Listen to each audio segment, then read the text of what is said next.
클릭해주셔서 감사합니다. Hello everyone, I'm Laisea JK Lee. In the previous lecture, we talked about consumerism and why modern societies constantly encourage some consumption and economic growth. But today we are going to ask a much bigger question. Can economic growth continue forever on a finite planet? Can modern economies continue expanding without destroying the environment?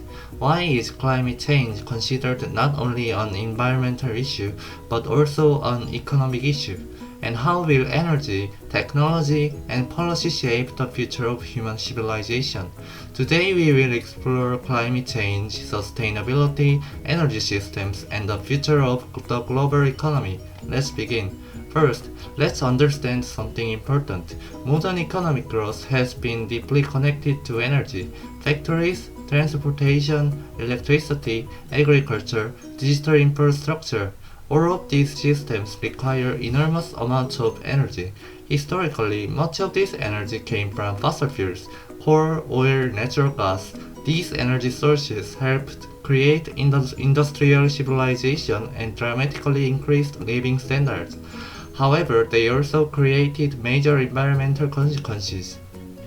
Now let's talk about climate change. Climate change refers to long-term changes in Earth's climate patterns, especially rising global temperatures.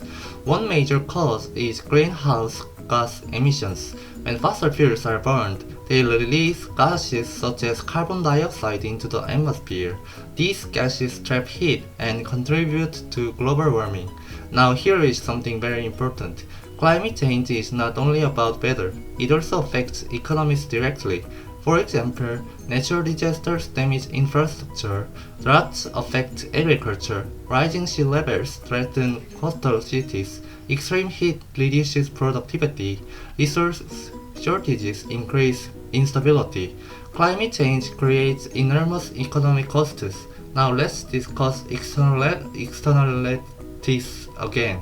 Remember from our earlier lecture, an externality occurs when economic activity affects people who are not directly involved in a transaction.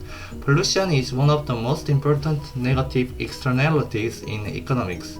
A company may earn profits while environmental damage affects society more broadly. Because markets often fail to fully account for environmental costs, economists debate how governments should respond. Now let's discuss renewable energy. To reduce emissions, many countries are investing in solar energy, wind power, hydroelectric systems, nuclear energy, battery technology.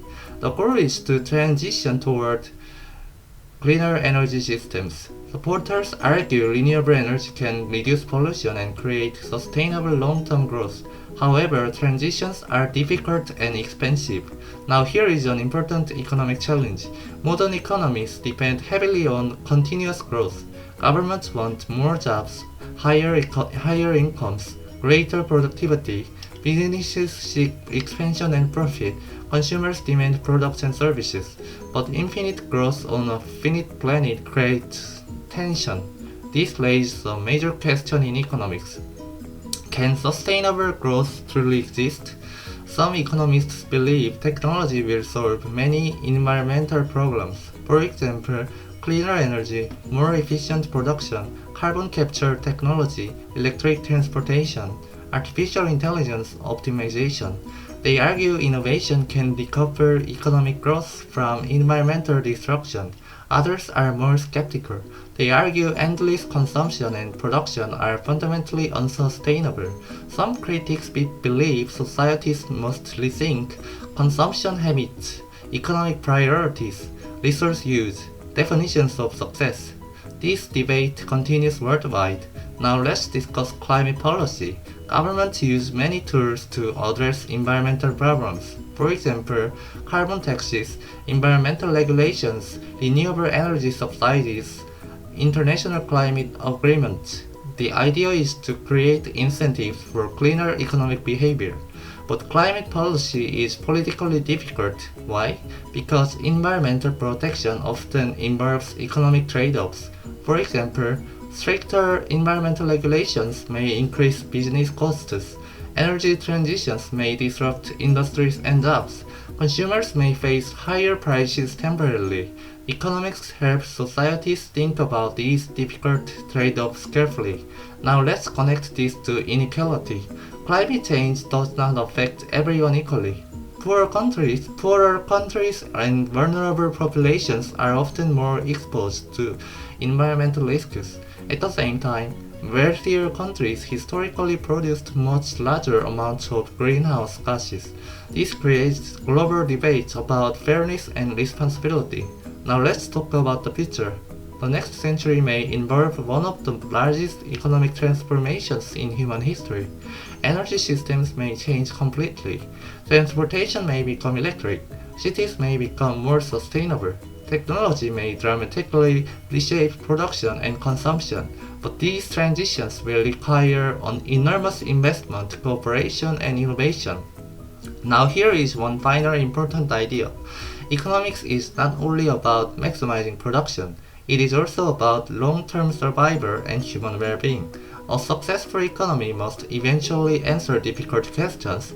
How should humans balance prosperity and sustainability? How should societies distribute environmental costs? What kind of future should civilization build? So let's summarize today's lecture. Modern economic growth has depended heavily on fossil fuels and energy consumption. Climate change creates major environmental and economic challenges. Pollution is a negative externality that markets often fail to address fully. Countries are investing in renewable energy and sustainable technologies. However, balancing economic growth, environmental protection, and social stability remains extremely difficult. And because climate change may shape the future of civilization itself, understanding environmental economics is becoming increasingly important. Thank you for watching. If you enjoyed this lecture, please like and subscribe. And in the next video, we will discuss another major topic in economics. What is happiness economics? Does economic growth actually make humans happier? See you next time.